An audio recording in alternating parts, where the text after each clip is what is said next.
जब भी एक रॉक सॉलिड लैपटॉप की बात आती है तो मुझे एक नाम कभी भी नहीं भूलता है और वो है ये थिंकपैड। लिनोवो का ये थिंकपैड सीरीज़ का लैपटॉप आप बहुत सारे लैपटॉप चूज़ कर सकते हो, बहुत सारे वेरिएंट है, लेकिन क्योंकि ये थिंकपैड की टैगिंग के साथ आता है, इसमें ऐसे तरह तरह के मिलिट्री ग्रेड स्टैंडर्ड है जिसकी वजह से मुझे ये पार्टिकुलर लैपटॉप्स वगैरह की सीरीज़ काफ़ी ज़्यादा पसंद है। अपनी कुछ वीडियो में मैं इन्हीं लैपटॉप्स के बारे में अक्सर बातें करता रहता हूँ और आपको मैं रिकमेंड भी करता हूँ कि इवन अगर आपको लो कॉन्फ़िगरेशन पे भी ये लैपटॉप मिल रहा है सेम प्राइस पे ऑलमोस्ट, तो लेना चाहिए आपको।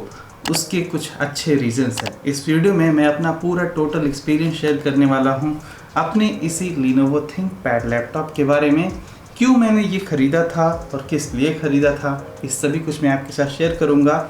और मेरा टोटल एक्सपीरियंस कैसा रहा है after 6 months of almost usage, वो मैं आपके साथ शेयर करने वाला हूँ इस वीडियो में। Hello guys, I am Vishal from टेक्सोनिकल।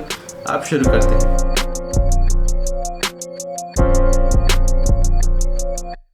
ThinkPad laptops की एक हिस्ट्री रही है। पहले ये IBM से ऑपरेट होते थे और बाद में लिनोवो ने इसे एक्वायर कर लिया, लेकिन जो क्वालिटी थी लैपटॉप्स की वो कंप्रोमाइज्ड आज की डेट में उतनी ज़्यादा नहीं हुई है। आज भी वे वही 12 मिलिट्री स्टैंडर्ड्स ग्रेड को सर्टिफाई करता है और इन लैपटॉप्स का एक जो बिल्ड क्वालिटी है ना, ये बिल्ड क्वालिटी ऑलमोस्ट आपको विंडोज़ लैपटॉप में किसी और में देखने को ऑलमोस्ट नहीं ही मिलता है। इसका जो डिज़ाइन है आप देख सकते हो ऑलमोस्ट हर एक लैपटॉप, चाहे वो आप E सीरीज़ का खरीदो, T सीरीज़ का खरीदो, इसके बहुत सारे सीरीज़ भी आते हैं depending on the range you choose. ये वाला जो है ये E सीरीज़ का है। L सीरीज़ का आता है जो वो थोड़ा प्लास्टिकी होता है। मैं L सीरीज़ बहुत ही ज़्यादा रिकमेंड नहीं करता हूँ, लेकिन E सीरीज़, T सीरीज़, ये सब कुछ जो है इसका सीरीज़ जो चलता है ना, बहुत ही बेहतर है। इसमें ये एल्युमिनियम फिनिश आपको देखने को मिल जाती है और वो भी मैट है, आप देख सकते हो, थोड़ा ग्लॉसी वगैरह यहाँ पर नहीं है। और जो पीछे के भी वेंट्स वगैरह हैं वो वेल ऑर्गेनाइज्ड रहते हैं और ये लैपटॉप प्रैक्टिकली काफ़ी लाइट वेट भी रहता है कंपैरेटिवली और सभी के। आपको इसे छूकर फील होगा कि काफ़ी ज़्यादा सॉलिड है, कोई भी यहाँ पर ऐसा फ्लेक्स वगैरह की इशू ही नहीं रहती है। इस लैपटॉप के बाद अगर मुझे किसी और लैपटॉप की अगर बिल्ड क्वालिटी काफ़ी ज़्यादा पसंद है तो वो है एप्पल मैकबुक। ऑफ कोर्स उसमें मेटेलिक बॉडी आपको एल्युमिनियम वाली मिल जाएगी।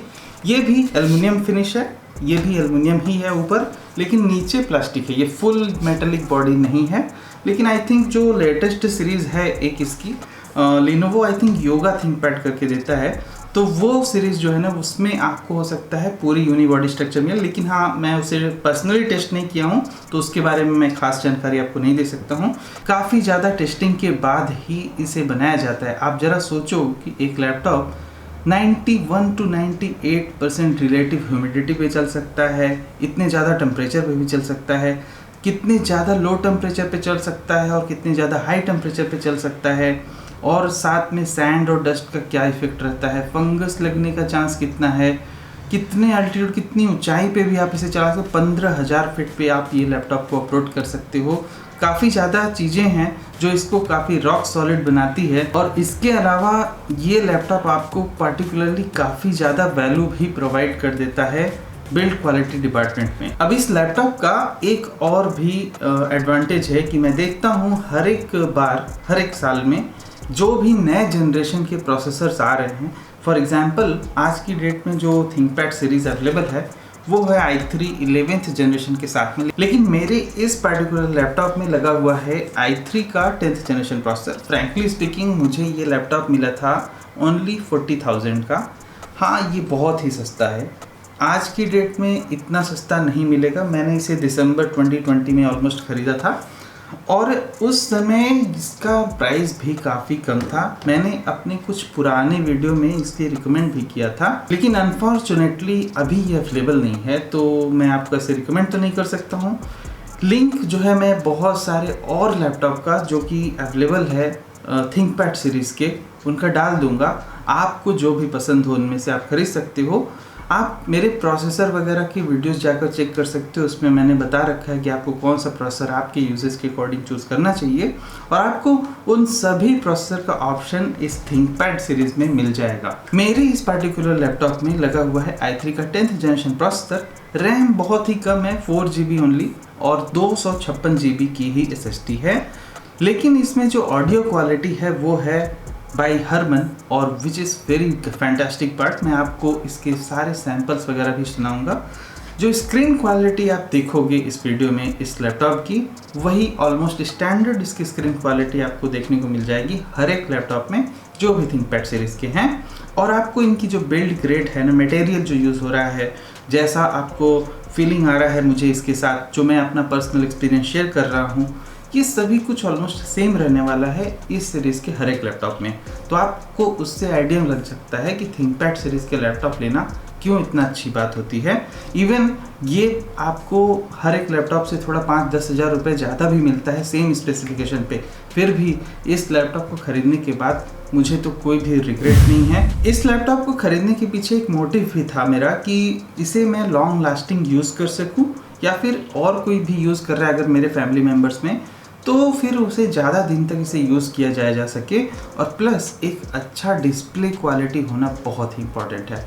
मैं कोई भी लैपटॉप चूज़ करता हूँ तो उसमें मेक श्योर करता हूँ ना कि डिस्प्ले कम से कम IPS ग्रेड हो, और इसमें ना सिर्फ IPS ग्रेड का डिस्प्ले बल्कि आपको एक अच्छा खासा रेजोल्यूशन भी मिलता है।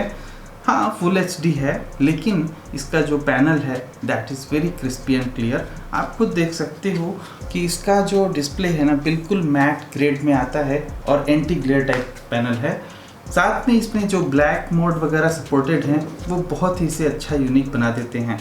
अब इसमें आप कोई भी काम वगैरह ऐसे यूज़ करना, फॉर एग्जांपल आप जरा इस डेस्कटॉप वॉलपेपर को देखो, क्लोजली मॉनिटर करो, ये काफ़ी अच्छा दिखता है और किसी भी एंगल से आप इसे देखोगे तो काफ़ी अच्छा दिखेगा।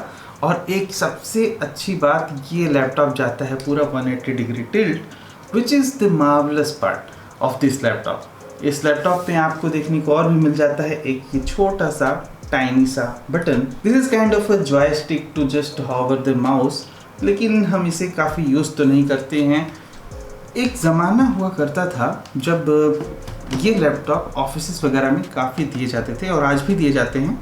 फॉर एग्जांपल मेरे प्रीवियस ऑफिस में यही लैपटॉप सारे एम्प्लॉयज़ को दिया गया था थिंकपैड सीरीज़ का, और वो डिपेंड करता था कि the kind of work you are involve in. For example किसी मैनेजर्स वगैरह के जिनको कम कॉन्फ़िगरेशन जो होता है ना, कम कॉन्फ़िगरेशन, या फिर जो डेवलपर हैं या फिर डेटा एनालिस्ट हैं, उन्हें ये दिया गया था तो उनका थोड़ा हाई फाई था, i7 लगा हुआ था, ग्राफिक कार्ड लगा हुआ था। लेकिन जो मेन मोटिव था इस लैपटॉप के पीछे कि इतने एम्प्लॉयज़ को क्यों डिस्ट्रीब्यूट किया, that was the only thing कि एक अच्छी बिल्ड क्वालिटी चाहिए और एक जो है सॉलिड ग्रेड मटेरियल चाहिए, सो दैट जितने भी लोग हैं ऑफिस में वो उसको काफ़ी दिनों तक, और इसी बात को इंटरप्राइज ग्रेड की जो है इसकी बिल्ड क्वालिटी आपको मिलती है, तो इसीलिए कंपनी इसे काफ़ी प्रेफरेंस करती हैं अपने एम्प्लॉयज़ के लिए। अब आपका एक सवाल हो सकता है कि मैंने अपने लिए इतना कम कॉन्फ़िगरेशन का लैपटॉप क्यों ख़रीदा।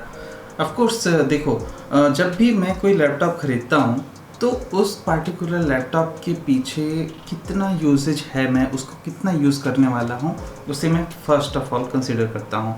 अब मुझे अगर 8 GB रैम नहीं चाहिए तो मैं क्यों अपने पैसे वेस्ट करूँ, क्योंकि मुझे पता है कि इस पार्टिकुलर लैपटॉप में मुझे सिर्फ ब्राउजिंग करनी है या ऑफिस वर्क करना है, तो दैट इज़ ओके, मैं 4 GB रैम पर सर्वाइव कर सकता हूँ। लेकिन जो मेन प्रेफरेंस है मेरा वो हमेशा डिस्प्ले को जाता है। अच्छा, आज की डेट में ना कोई भी प्रोसेसर आप पिकअप कर लो, अगर आपको जनरल पर्पज़ ये, या फिर आप यूँ कहो कि एक लैपटॉप चाहिए बस किसी काम के लिए, वेब कॉन्फ्रेंसिंग करनी, ऑफिस वर्क करना है, और इन सभी जनरल कामों के लिए अगर आपको कोई भी लैपटॉप चूज़ करना है, तो आई थिंक इतना सफिशिएंट है। तो अब मैं आपको यहाँ पर डिस्प्ले का कुछ सैंपल दिखाना चाहता हूँ। आप खुद नोटिस करो कि मैं कैमरे को जब ऊपर या नीचे कर रहा हूँ तो कैसे इसकी स्क्रीन वैसे ही दिख रही है, कोई भी कलर्स वॉश्ड आउट नहीं हो रहे हैं। इवन अगर मैं इसे साइड बाय साइड भी मूव करता हूँ तो कोई भी यहाँ पर प्रॉब्लम्स नहीं है। डिस्प्ले बिल्कुल टॉप नॉच इसका दिखाई देता है। अब मैं इसका ऑडियो सैंपल भी दिखा देना चाहूँगा। मैं अपना ही एक पुराना वीडियो चलाता हूँ। आज भी भूलता नहीं वो दिन, और उसकी वजह भी है। ये वही लैपटॉप है जिसके साथ मैंने जॉब सर्च करने का स्ट्रगल शुरू किया था। जॉब पाने के बाद फिर चाहे टाइम पास के लिए गेमिंग करनी हो या फिर मूवीज़ देखनी हो, सभी कुछ में ये लैपटॉप हमेशा इन्वॉल्व रहा। और कैरियर को एडवांस बनाने के लिए मैंने जो तरह तरह के ऑनलाइन कोर्सेज भी किए, उन सभी के लिए ये लैपटॉप काफ़ी ज़्यादा रिस्पॉन्सिबल रहा है। वजह फिर चाहे जो भी हो, लेकिन इस लैपटॉप ने इतनी ज़्यादा समय तक मेरा साथ निभाया, ये काफ़ी अच्छी सी बात लगती है।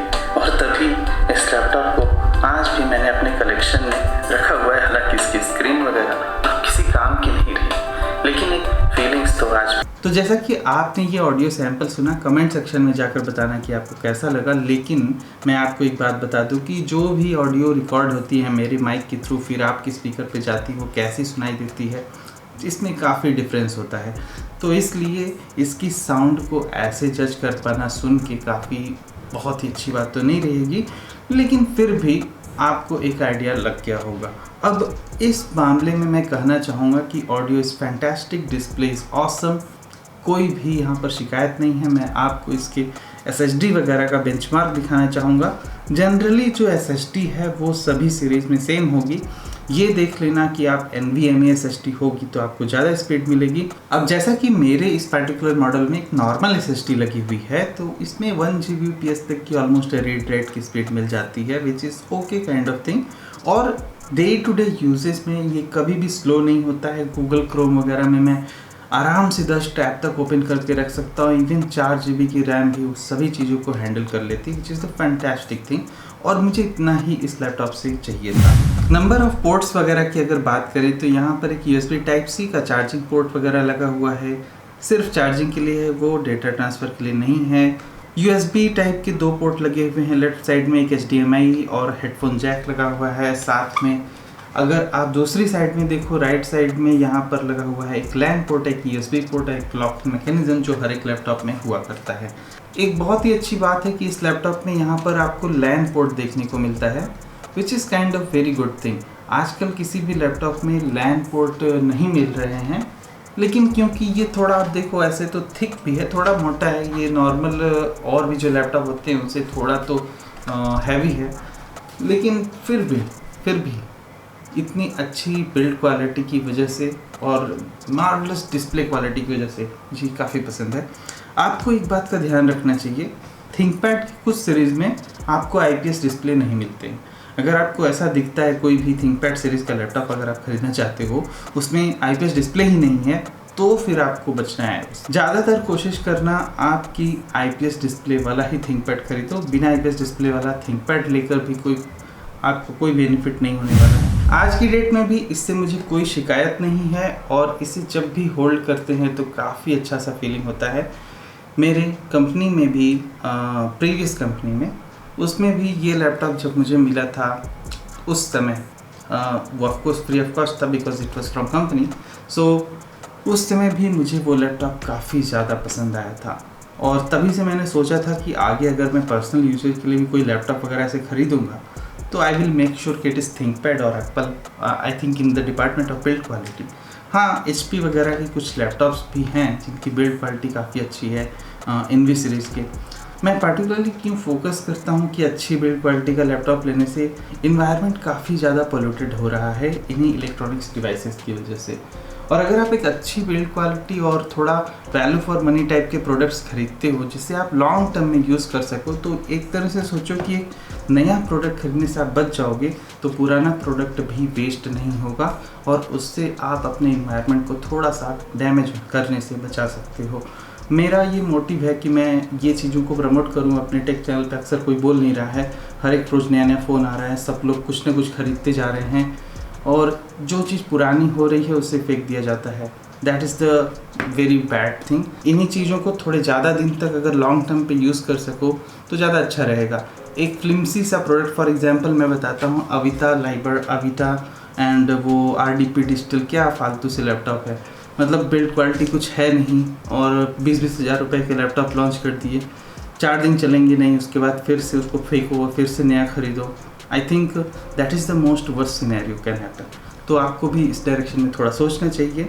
वीडियो पसंद आए तो लाइक करो, नहीं पसंद आए डिसलाइक करो, but do let me know in the comment section कि पसंद आए। साथ में चैनल को सब्सक्राइब करना, ऐसे ही और भी वीडियोस देखने के लिए।